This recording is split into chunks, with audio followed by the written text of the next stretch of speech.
नमस्कार दोस्तों जो दूसरों के लिए गड्ढा खोदता है एक दिन उसके लिए भी गड्ढे खुद जाते हैं। ये बात मैं क्यों कह रहा हूं, ये बात मैं आपको बताऊंगा। मैं बात महाराष्ट्र की कर रहा हूं दोस्तों। महाराष्ट्र में खबर ये निकलकर सामने आ रही है और शिवसेना उद्धव गुट के सांसद संजय राउत ने यह दावा कर दिया है और डंके की चोट पर यह दावा कर दिया है कि शिवसेना शिंदे गुट में all is not well. Shiv Sena Shinde गुट में मारामारी मची है, झगड़े मचे हैं और कम से कम 20 विधायक, जी हां 57 विधायक हैं शिंदे जी के पास, और 20 विधायक टूट सकते हैं। 20 विधायक अलग तैयारी कर रहे हैं, वो अलग अपना नेता बना रहे हैं और हो सकता है कि ये 20 विधायक टूट जाएंगे। 20 विधायक टूटेंगे तो एकनाथ शिंदे कमजोर पड़ेंगे, उनकी पार्टी कमजोर पड़ेगी और फिर महाराष्ट्र में डिप्टी सीएम की कुर्सी भी चली जाएगी।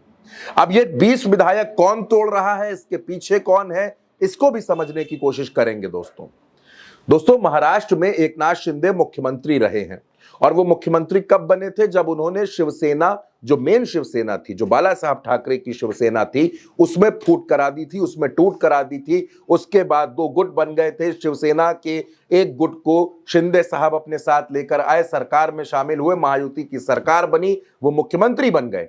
लेकिन इस बार जब विधानसभा चुनाव का नतीजा आया तो भारतीय जनता पार्टी ने एक झटके में एकनाथ शिंदे को मुख्यमंत्री की कुर्सी से उतार दिया और डिप्टी सीएम बना दिया।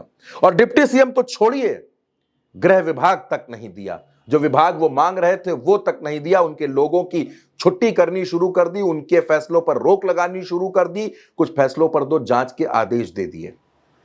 और इसी वजह से कहा जा रहा है कि दरअसल महाराष्ट्र में शिंदे गुट के विधायक दो वजहों से नाराज हैं। पहला, इनमें से कुछ वो विधायक हैं जिनको मंत्री नहीं बनाया गया, और दूसरा, कुछ वो विधायक हैं जो एकनाथ शिंदे की कार्यशैली से, कार्यप्रणाली से भी नाराज हैं। इन विधायकों को लगता है कि ये सरकार का हिस्सा है लेकिन इनकी कहीं भी सुनवाई नहीं हो रही है। और अब संजय राउत ये दावा करते हैं। दोस्तों महाराष्ट्र की राजनीति में संजय राउत के दावों को बेहद अहम माना जाता है और अगर संजय राउत कोई दावा करते हैं, संजय राउत कोई बात कहते हैं तो ये माना जाता है कि इस बात में कहीं ना कहीं कोई दम जरूर होगी। तो क्या संजय राउत को इस बात की भनक लग चुकी है, इस बात की जानकारी हो चुकी है कि शिवसेना शिंदे गुट में टूट होने वाली है, किसी बड़े विद्रोह की आशंका है? दोस्तों एकनाथ शिंदे डिप्टी सीएम है, उनके पास पीडब्ल्यूडी है, उनके पास ग्रामीण विकास विभाग भी है, अहम मंत्रालय, उनके कई विधायक भी मंत्री हैं, लेकिन वो डिप्टी सीएम है। अभी तक वो मुख्यमंत्री थे और एकनाथ शिंदे जब से डिप्टी सीएम बने हैं तब से उनकी नाराजगी कई मौकों पर साफ साफ देखने को भी मिली है। वो अपनी नाराजगी देवेंद्र फडणवीस से जाहिर करें या ना करें, लेकिन दिल्ली जाकर प्रधानमंत्री मोदी से शिकायत जरूर कराते हैं। जब ज्यादा नाराज होते हैं तो अपने गांव सतारा चले जाते हैं, वहां कुछ दिन रहते हैं, विभाग के कामकाज छोड़ देते हैं। महाराष्ट्र में सरकार बने दोस्तों मोटे तौर पर अगर आप देखेंगे तो 2 महीने कंप्लीट हो चुके हैं। देवेंद्र फडणवीस की सरकार चल रही है और उसी महाराष्ट्र में अभी सैफ अली खान पर भी हमला हुआ है, घर में घुसकर हमला हुआ है। तो सवाल गृह विभाग पर भी है, पुलिस पर भी है, प्रशासन पर भी है और ये सब कुछ फडणवीस के अंडर में आता है।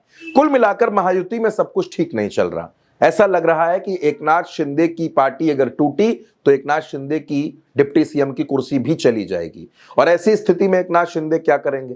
क्या शिंदे ऐसी स्थिति में प्रधानमंत्री मोदी के साथ बने रहेंगे? शिंदे के पास 7 सांसद हैं दोस्तों, और अगर शिंदे के 7 सांसद भारतीय जनता पार्टी का साथ छोड़ देते हैं, भारतीय जनता पार्टी से अलग हो जाते हैं, तो दोस्तों एनडीए का जो बहुमत है वो 286 पर आ जाएगा। आज की तारीख में मोदी जी 293 सांसदों के समर्थन से प्रधानमंत्री हैं। नीतीश कुमार, चंद्रबाबू नायडू, चिराग पासवान, एकनाथ शिंदे, अनुप्रिया पटेल, जयंत चौधरी, ये तमाम नेता उनके साथ हैं, तब वो प्रधानमंत्री हैं। और उनके तमाम नेताओं की नाराजगी की खबरें दोस्तों आ ही रही हैं। नीतीश कुमार अलग नाराज हैं, चंद्रबाबू नायडू अलग नाराज, चिराग पासवान अलग भड़के हैं और अब तो एकनाथ शिंदे। तो क्या एकनाथ शिंदे की पार्टी में होने वाली टूट महाराष्ट्र से लेकर दिल्ली तक में एनडीए के लिए खतरा बढ़ा देगी? क्या कुछ होगा? वो जैसे ही होगा, कुछ भी होगा, हम आपको फौरन बताएंगे, तुरंत खबर के साथ आएंगे। फिलहाल के लिए इतना ही, हमें दीजिए इजाजत। नमस्कार।